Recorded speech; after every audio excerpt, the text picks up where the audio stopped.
بسم الله الرحمن الرحيم.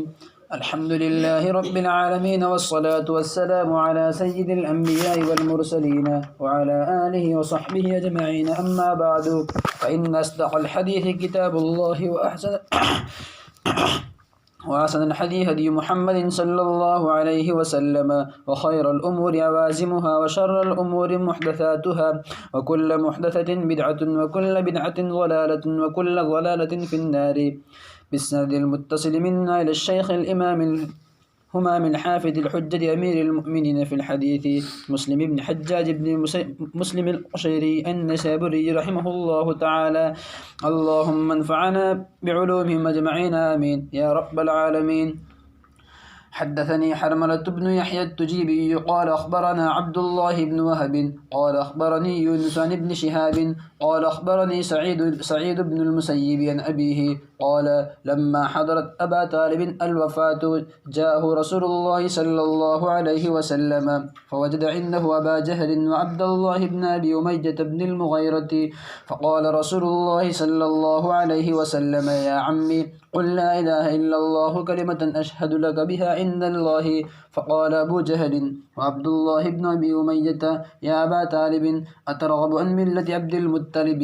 فلم يزل رسول الله صلى الله عليه وسلم يعرضها عليه ويعيد له تلك المقالة، حتى قال أبو طالب آخر ما كلمهم هو على ملة عبد المطلب، وأبى أن يقول لا إله إلا الله. فقال رسول الله صلى الله عليه وسلم أما والله لأستغفرن لك ما لم أنه عنك. فأنزل الله تبارك وتعالى ما كان للنبي والذين آمنوا أن يستغفروا للمشركين ولو كانوا أولي قربى من بعد ما تبين لهم أنهم أصحاب الجحيم. وأنزل الله تبارك وتعالى في أبي طالب فقال لرسول الله صلى الله عليه وسلم إنك لا تهدي من أحببت ولكن الله يهدي من يشاء وهو أعلم بالمهتدين. بسم اللہ الرحمن الرحیم.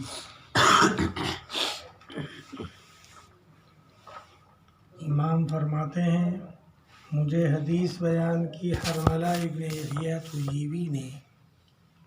وہ فرماتے ہیں ہمیں خبر دی تھی عبداللہ ابن وہب نے.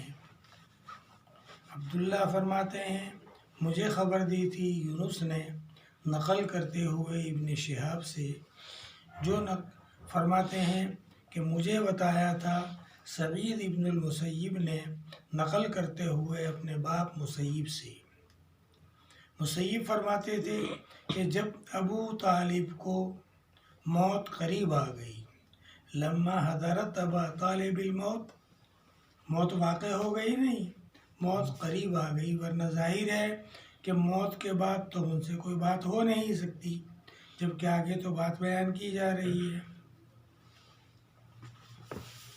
جب ابو طالب یعنی رسول اللہ صلی اللہ علیہ وسلم کے چچا، آپ کی پرورش کرنے والے، اور حضرت علی ابن ابی طالب کے باپ، جب قریب آ گئی ابو طالب کے وفات تو ان کے پاس رسول اللہ صلی اللہ علیہ وسلم گئے. تو آپ نے ابو طالب کے پاس ابو جہل، عبداللہ ابن امیہ ابن مغیرہ کو پایا. وہاں بیٹھے ہوئے تھے چودھری ابو جہل اور عبداللہ ابن امیہ.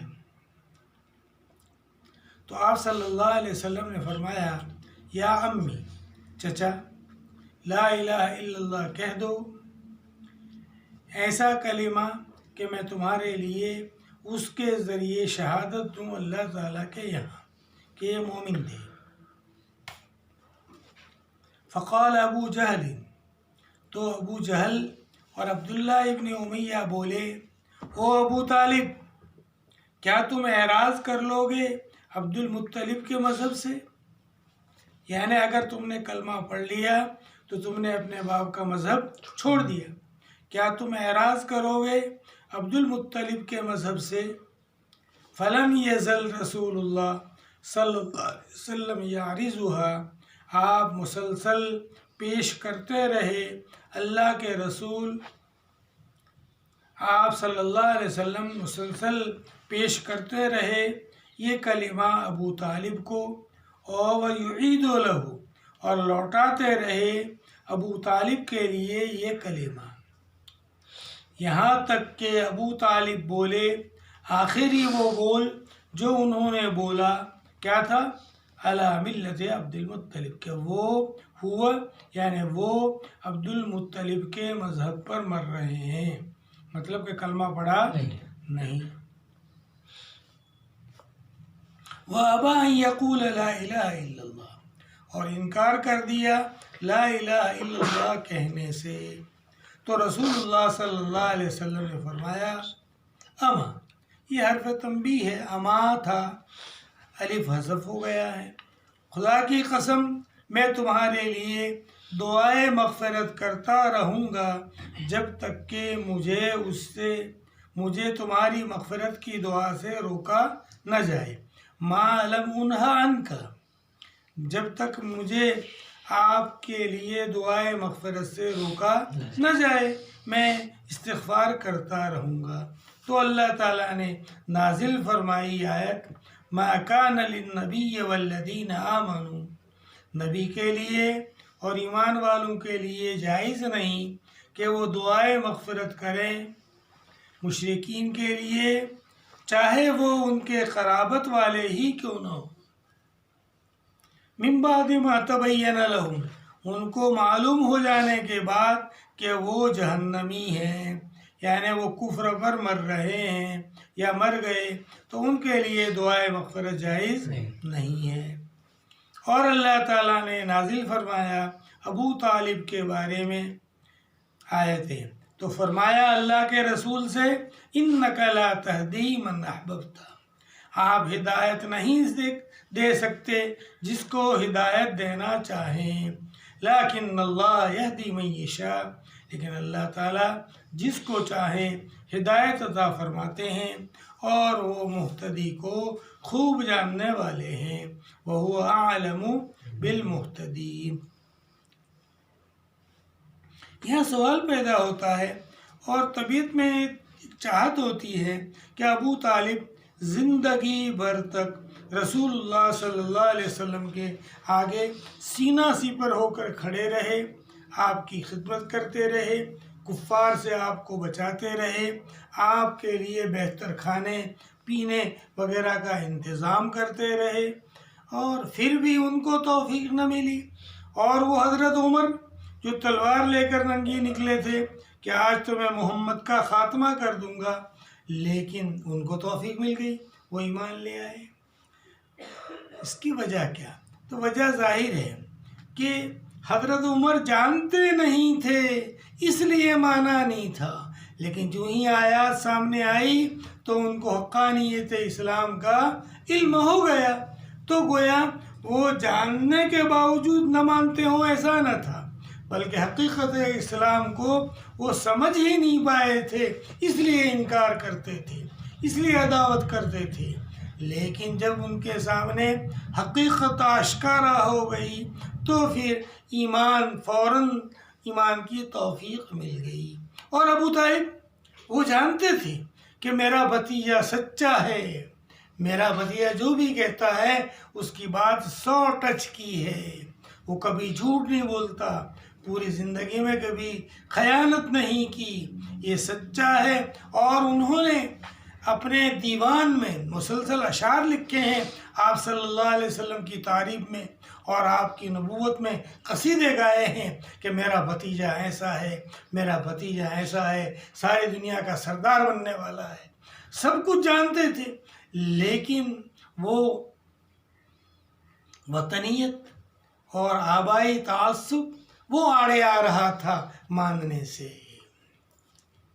اسی لیے ہم تو یہ کہیں گے کہ ابو طالب آپ صلی اللہ علیہ وسلم سے جو محبت کرتے تھے، آپ کی حفاظت کرتے تھے، آپ کی حمایت کرتے تھے، وہ ایک امتی کی نبی کے لیے حمایت نہ تھی، بلکہ ایک بھتیجے کی ایک چاچا کی بھتیجے کے لیے تھی۔ وہ عصبیت تھی کہ چچا کے لیے ضروری ہے کہ اپنا بھتیجا کیسا بھی ہو اس کی حمایت کرنی چاہیے۔ تو جو وہ محبت دکھا رہے تھے، جو آپ صلی اللہ علیہ وسلم کے ساتھ واگزاری کا معاملہ فرما رہے تھے، وہ ایک چچا کا بھتیجے کے ساتھ تھا۔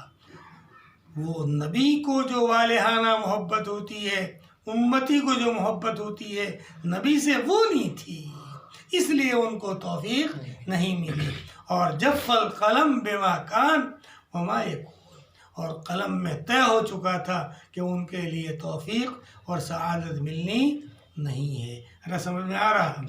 چلے، بعض شیعہ حضرات کہتے ہیں کہ ابو طالب، ایک ضعیف روایت ملتی ہے کہ ابو طالب کو کان لگا کر حضرت علی نے سنا تھا کہ آہستہ آہستہ کلمہ پڑھ رہے تھے۔ چاہے ہمارے جذبات یہ چاہتے ہیں کہ وہ مومن ہوتے، ان کو ایمان ملتا کہ زندگی بھر تک آپ صلی اللہ علیہ وسلم کی بچپن سے لے کر 55 تک حفاظت کی، حمایت کی، لیکن ان کو توفیق نہیں ملی۔ تو طبیعت تو چاہتی ہے کہ ان کو ہدایت مل جاتی، کتنا اچھا ہوتا، رسول اللہ صلی اللہ علیہ وسلم کی کتنی خوشی ہوتی، لیکن کیا کیجیے، جذبات پر احکام کا مدار نہیں ہے۔ ہمارے جذبات تو یہ چاہتے ہیں، لیکن وہ تو طے ہو چکا تھا ازل میں کہ پاس رہتے ہوئے بھی وہ محروم رہیں گے۔ اور ہمیں سبق دکھانا ہے، ہمیں سبق دلاتا ہے کہ جاننے کے بعد بھی نہ ماننا، جاننے کے بعد بھی عمل نہ کرنا، وہ انتہائی خطرناک ہے، بجائے اس کے کہ جانتا ہی نہ ہو اور نہ مانتا ہو۔ تو اس میں اتنی قباحت نہیں ہے جتنی قباحت کس میں ہے؟ جاننے کے بعد بھی نہ ماننا، اس میں قباحت ہے۔ تو گویا ابو طالب جانتے ہوئے نہیں مان رہے تھے، اپنے عار، یعنی اخترت النار علی العار والی بات ہے کہ انہوں نے جہنم کو پسند کر لیا عار سے بچنے کے لیے، کہ بھتیجے کے دین کو قبول کیا، یہ شرم ان سے برداشت نہیں ہو رہی، تو انہوں نے اختار النار علی العار، اختار العار علی النار۔ چلیں،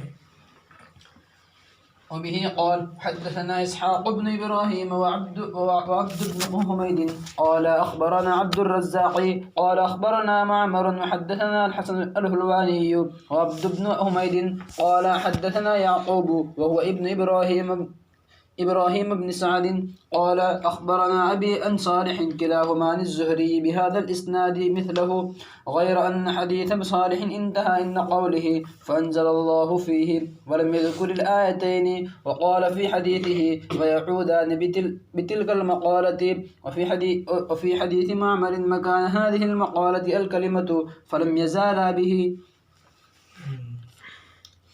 دوسری سند سے امام فرماتے ہیں ہمیں حدیث بیان کی تھی اسحاق ابن ابراہیم اور عبد ابن حمید نے، دونوں استاذ فرماتے ہیں کہ ہمیں خبر دی تھی عبد الرزاق نے، عبد الرزاق فرماتے ہیں ہمیں خبر دی تھی معمر نے۔ ایک سند پوری ہوئی، پھر امام فرماتے ہیں اور ہمیں حدیث بیان کی تھی حسن حلوانی نے اور عبد ابن حمید نے۔ قال، دونوں فرماتے ہیں ہمیں حدیث بیان کی تھی یعقوب نے، جو یعقوب ابن ابراہیم ہیں، ابراہیم ابن سعد ہیں۔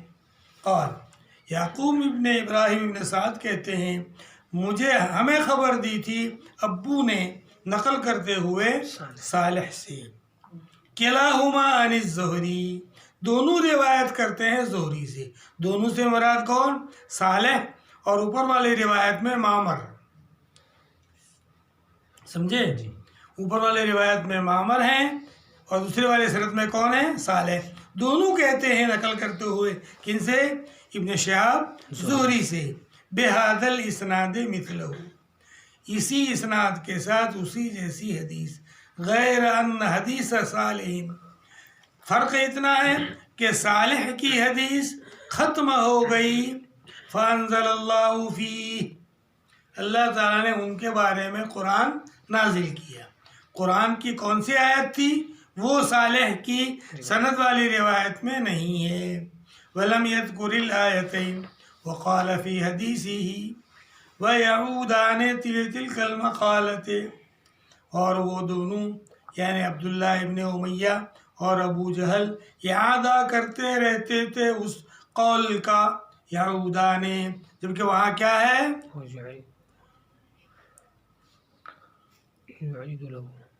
یعید لہو، آپ صلی اللہ علیہ وسلم یہ ادا کرتے تھے، جبکہ یہاں کیا ہے وہ یعودانے، وہ دونوں انکار، وہ دونوں کہتے تھے اپنے باپ کے مذہب کو چھوڑو گے۔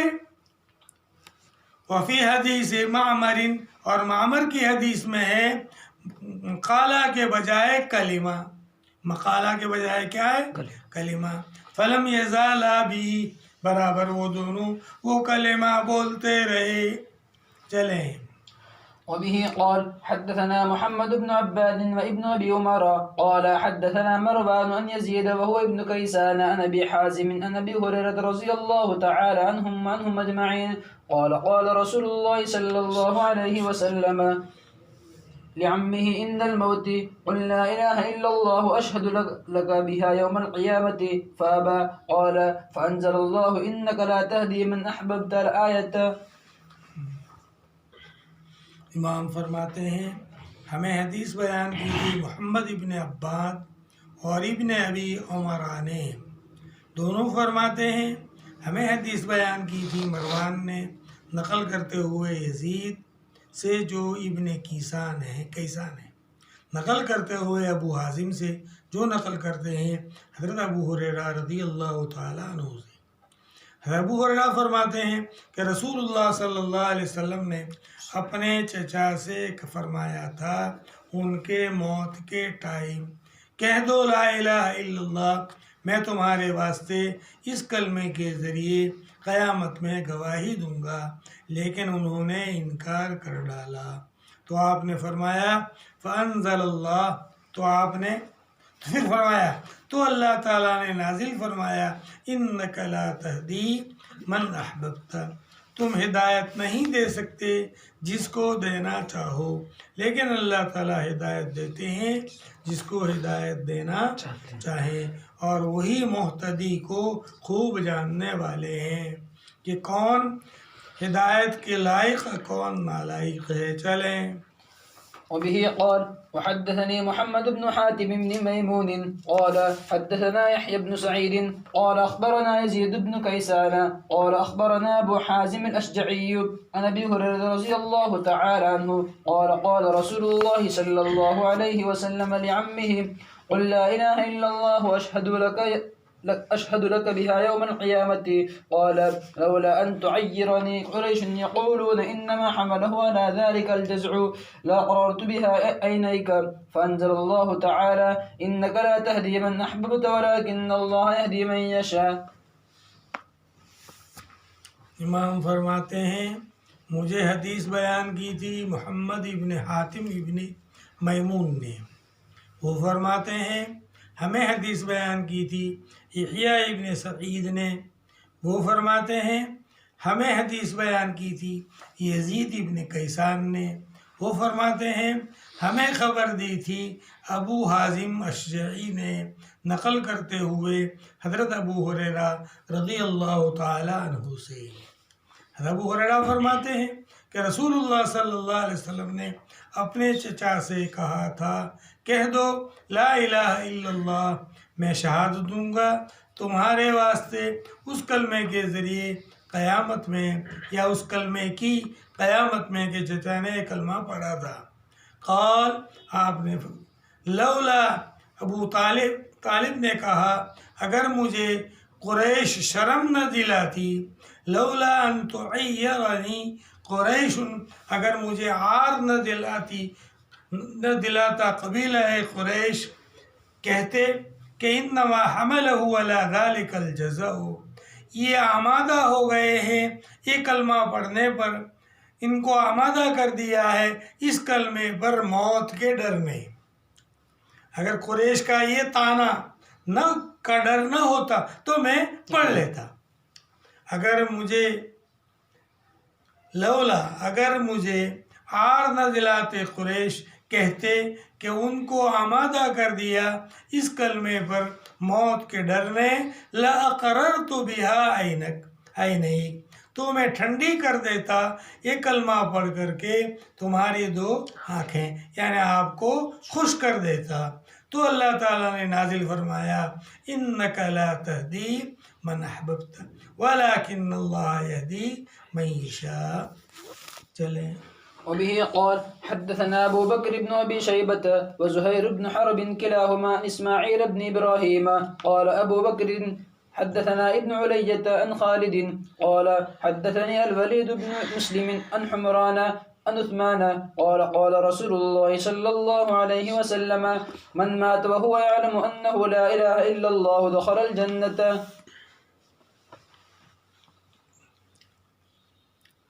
امام فرماتے ہیں ہمیں حدیث بیان کی تھی ابو بکر ابن ابی شیبہ اور زہیر ابن حرب دونوں نقل کرتے ہوئے اسماعیل ابن ابراہیم سے، یعنی ابو بکر اور زہیر دونوں نے یہ حدیث بیان کی.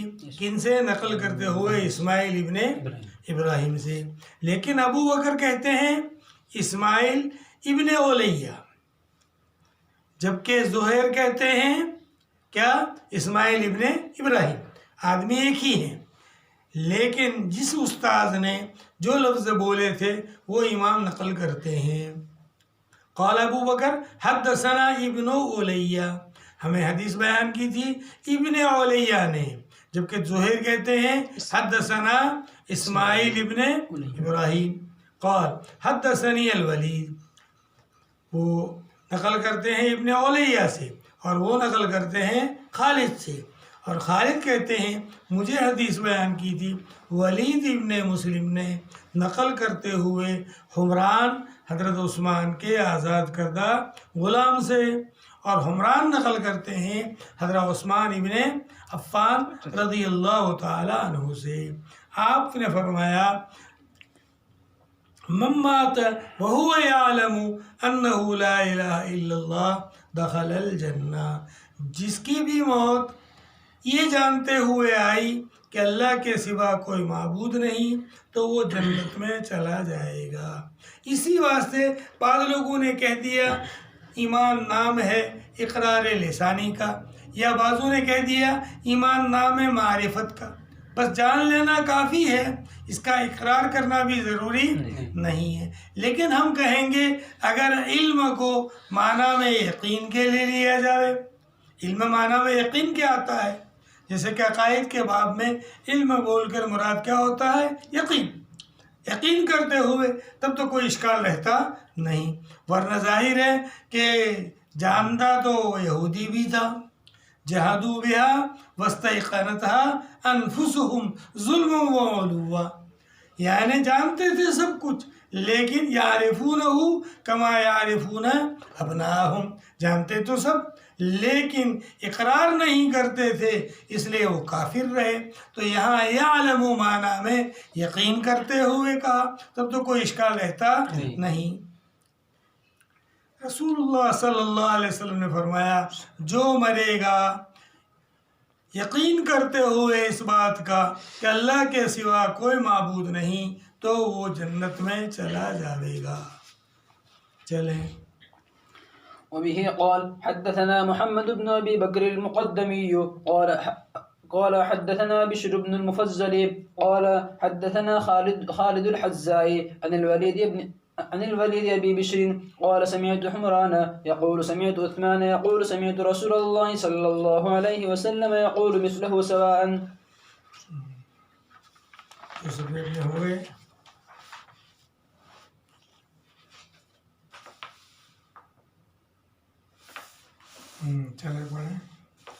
وبه قال حدثنا أبو بكر بن أبي النضر بن أبي النضر قال حدثني أبو النضر هاشم بن القاسم قال حدثنا عبيد الله الأشجعي عن مالك بن مغول عن طلحة بن مصرف عن أبي صالح عن أبي هريرة رضي الله تعالى عنه قال كنا مع النبي صلى الله عليه وسلم في مسير قال فنفدت أزواد القوم قال حتى هم بنهر بعض حمائلهم قال فقال عمر يا رسول الله صلى الله عليه وسلم لو جمعت ما بقي من أزواد القوم فدعوت الله عليها قال ففعل قال فجاء ذو البر ببره وذو التمر بتمره قال وقال مجاهد وذو النواة بنواه. قلت وما كانوا يصنعون بالنواه؟ قال كانوا يمسونه ويشربون عليه الماء. قال فدعا عليها. قال حتى ملأ القوم أزودتهم. قال فقال إن ذلك أشهد أن لا إله إلا الله وأني رسول الله صلى الله عليه وسلم لا يلقى الله بهما عبد غير شاك فيهما إلا دخل الجنة. امام فرماتے ہیں ہمیں حدیث بیان کی تھی ابو بکر ابن النضر ابن ابی النضر نے. وہ فرماتے ہیں مجھے حدیث بیان کی تھی ابو النضر ہاشم ابن القاسم نے.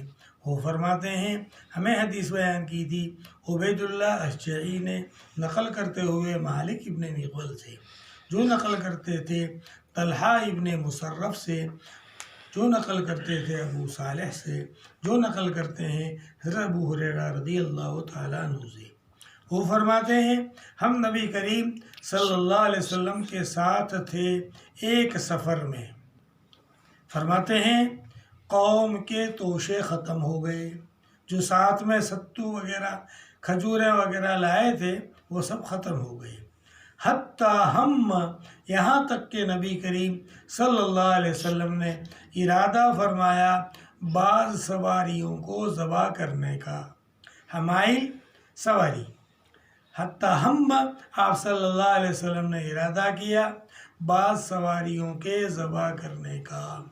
تو حضرت عمر بولے یا رسول اللہ اگر آپ قوم کا باقی ماندہ توشہ اکٹھا کر لیتے اور اس پر اللہ تعالیٰ سے دعا کرتے تو اچھا رہتا، ہماری سواریاں بھی بچ جاتی اور کھانے کا انتظام بھی ہو جاتا اور ہمیں سفر میں دقت نہ ہوتی. تو حضرت عمر نے فرمایا یا رسول اللہ اگر آپ اکٹھا فرما لیتے قوم کا باقی ماندہ توشہ پھر اللہ تعالیٰ سے اس پر دعائے برکت کرتے. قال ففعل، تو آپ نے ایسا ہی کیا. پس لایا ستو والا اپنا ستو، چھوارے والا اپنے چھوارے، اور مجاہد کی روایت میں ہے کہ اور گٹلیوں والا اپنی گٹلیاں، یعنی گٹلیاں بھی لے آئے. تو میں نے پوچھا وہ گٹلیوں کا کیا کرتے ہوں گے؟ تو فرمایا وہ چوستے گٹلیوں کو اور اس پر پانی پی لیتے. خیر. قال فدعا علیہا، آپ نے اس مجموعہ توشے پر دعا فرمائی یہاں تک کہ لوگوں نے قوم نے بھر لیے اپنے توشادان، اپنی تھیلیاں وغیرہ بھر دی. قال فقال عند ذلك، تب آپ نے اس وقت فرمایا اشہد ان لا الہ الا اللہ وانی رسول اللہ، میں شہادت دیتا ہوں کہ اللہ کے سوا کوئی معبود نہیں اور میں اللہ کا رسول ہوں. کوئی بندہ اللہ تعالیٰ سے یہ کلمے کے ساتھ اس میں شک کیے بغیر نہیں ملتا مگر وہ جنت میں چلا جاتا ہے. مطلب ایمان کی حالت میں ہر شخص جنت میں ضرور جائے گا، چاہے اللہ تعالیٰ چاہیں تو اس کے معاصی پر پکڑ کریں اور پھر آخر کار جنت میں بھیجیں، یا اور اگر چاہیں تو معاف کر کے ان کو سیدھا ہی جنت میں بھیج دیں.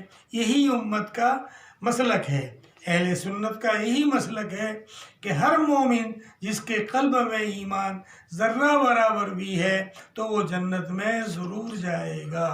یہ ہو سکتا ہے کہ بعضوں کو سزا دی جائے گناہوں کی پھر جنت میں داخل کیا جائے، اور بعضوں کو اللہ تعالیٰ اپنی رحمت سے معاف کر دیں اور شروع ہی سے جنت میں بھیج دیں. چلیں ایک حدیث اور ہو جائے. وبه قال حدثنا سهل بن عثمان أبو كريب محمد بن العلاء جميعا عن أبي معاوية قال أبو كريب حدثنا أبو معاوية عن الأعمش عن أبي صالح عن أبي هريرة أو عن أبي سعيد شك الأعمش قال لما كان يوم غزوة تبوك أصاب الناس مجاعة قالوا يا رسول الله لو أذنت لنا فنحرنا نوازحنا فكنا وادهنا فقال رسول الله صلى الله عليه وسلم افعلوا قال فجاء عمر فقال يا رسول الله صلى الله عليه وسلم إن فعلت قل الزهر ولكن ادعوهم بفضل أزوادهم ثم ادعوا الله لهم عليها بالبركة لعل الله أن يجعل في ذلك فقال رسول الله صلى الله عليه وسلم نعم قال فدعا بندع فبسطه ثم دعا بفضل أزوادهم قال فجعل الرجل يجيء بكف ذرة قال وجعل يجيء الآخر بكف تمر قال ويجيء الآخر بكسرة حتى اجتمع على النطع من ذلك شيء يسير قال فدعا رسول الله صلى الله عليه وسلم بالبركة ثم قال خذوا في أوعيتكم قال فأخذوا في أوعيتهم حتى ما تركوا في الأسكر وعاء إلا ملؤوه قال فأكلوا حتى شبعوا وفزلت فزلة فقال رسول الله صلى الله عليه وسلم أشهد أن لا إله إلا الله وأني رسول الله صلى الله عليه وسلم لا يلقى الله بهما عبد غير شاك فيحجب عن الجنة. یہ روایت ذرا تفصیل کے ساتھ ہے. امام فرماتے ہیں ہمیں حدیث بیان کی تھی سہل ابن عثمان اور ابو قریب محمد ابن علا دونوں نے نقل کرتے ہوئے ابو معاویہ سے قول. ابو قریب کی روایت میں ہے حدثنا ابو معاویہ عن الاعمش، جبکہ دوسرے کون ہے سہل ابن عثمان، ان کی روایت میں ہے عن ابی معاویہ. دونوں کے الفاظ کا فرق بتا دیا. عن الاعمش نقل کرتے ہوئے اعمش سلیمان سے، جو نقل کرتے ہیں ابو صالح سے، جو نقل کرتے ہیں حضرت ابو ہریرہ رضی اللہ تعالی عنہ یا ابو سعید خدری رضی اللہ سے. دیکھو اس روایت میں تردد ہو گیا کہ صحابی کون ہے، ابو ہریرہ ہے یا ابو سعید خدری ہے، لیکن اس صحابی میں تردید ہے تو روایت میں کوئی ضعف آئے گا نہیں، چاہے ابو ہریرہ راوی ہو یا ایک حضرت ابو سعید خدری ہوں، دونوں کے دونوں کیا ہیں، صحابی ہیں، اور صحابی سارے کے سارے عادل ثابت ہوتے ہیں، لہذا روایت میں کوئی ضعف آنے کا نہیں. فرماتے ہیں حضرت ابو سعید یا ابو ہریرہ کہ جب غزوہ تبوک کا دن تھا لوگوں کو شدید فاقہ لگا، یعنی کھانا پینا ختم ہو گیا. قالو تو لوگوں نے کہا اے اللہ کے رسول اگر آپ ہمیں اجازت دیتے تو ہم اپنی سواریوں کو ذبح کرتے. نوازح نازحتن کی جمع ہے وہ اونٹنی جس کے اوپر پانی لاد کر لایا جاتا ہے. حمائل مطلقاً سواری کی اونٹنی ہم ذبح کرتے ہماری سواریوں کو اور اس میں سے کھاتے اور اس کا تیل استعمال کرتے. تو رسول اللہ صلی اللہ علیہ وسلم نے فرمایا اچھا ایسا کرو. تو حضرت عمر آئے کہنے لگے یا رسول اللہ اگر آپ ایسا کرو گے تو سواریاں کم ہو جائیں گی. زہر سے مراد یہاں ہے سواری، پیٹھ کم ہو جائے گی، یعنی جس پر بیٹھا جاتا ہے وہ پیٹھیں کم ہو جائیں گی. تو دیکھو اگر ماتحت بھی کسی بات میں حکمت کے خلاف کوئی بات ذہن میں آوے تو ادب کے ساتھ امیر کو وہ بات بتاوے، مقابلہ نہ کرے لیکن ادب کے ساتھ اپنی طرف سے مشورہ کر دے. اور امیر کو بھی چاہیے کہ اگر ماتحت کوئی بات قاعدے کی کہہ رہا ہے تو اس کو سننی چاہیے. حضرت عمر آئے کہنے لگے یا رسول اللہ اگر آپ ایسا کرو گے تو سواریاں کم ہو جائیں گی، لیکن یوں کیجیے لوگوں کو دعوت دیجیے کہ اپنے بچے ہوئے توشے کو لے آئیں، پھر آپ ان کے واسطے اللہ تعالیٰ سے برکت کی دعا کیجیے، ہو سکتا ہے کہ اللہ تعالیٰ اس میں برکت پیدا فرما دے. تو آپ صلی اللہ علیہ وسلم نے کہا ہاں یہ ٹھیک ہے، اور پھر آپ نے ایک دسترخوان منگوایا چمڑے کا اور اس کو پھیلا دیا. پھر منگوائے لوگوں کے بچے کوچے توشے، پھر کوئی آدمی لے کر آتا تھا ایک مٹھی مکہ یا چنا، آدمی لے کر آتا تھا کوئی ایک مٹھی چنے، وجعل الرجل آخر، اور دوسرا لے کر آتا ایک مٹھی چھوارے، اور تیسرا لے کر آتا ایک ٹکڑا روٹی کا، یہاں تک کہ اکٹھا ہو گئے دسترخوان کے اوپر اس میں کی تھوڑی سی چیز۔ تو آپ صلی اللہ علیہ وسلم نے برکت کی دعا فرمائی، پھر فرمایا خذوا فی اوعیتکم، اپنے اپنے توشے دان میں لے لو۔ فرماتے ہیں راوی تو لوگوں نے اپنے اپنے تھیلوں وہ توشہ لے لیا، یہاں تک کہ نہیں چھوڑا لوگوں نے پورے لشکر میں کوئی برتن خالی مگر اس کو بھر دیا۔ قال فاکلوا، سب نے پھر کھایا بھی، سیر ہو گئے، اور پھر بھی کچھ بچا رہ گیا۔ فضلت یا فضلت فضل یعنی کچھ بچا رہ گیا، تو رسول اللہ صلی اللہ علیہ وسلم نے فرمایا، کیونکہ معجزہ کا ظہور ہوا اور معجزہ کا ظہور ایمان کو تازہ کراتا ہے، تو آپ نے فرمایا میں شہادت دیتا ہوں کہ اللہ کے سوا کوئی معبود نہیں اور میں اللہ کا رسول ہوں۔ نہیں ملاقات کرتا ان دو شہادتوں کے ساتھ کوئی بندہ اللہ تعالیٰ سے اس میں یقین کر کے پھر وہ جنت سے روکا جاوے، یعنی جو شخص بھی پورے ایمان کے ساتھ اللہ سے ملے گا ضرور جنت میں جاوے گا۔ بس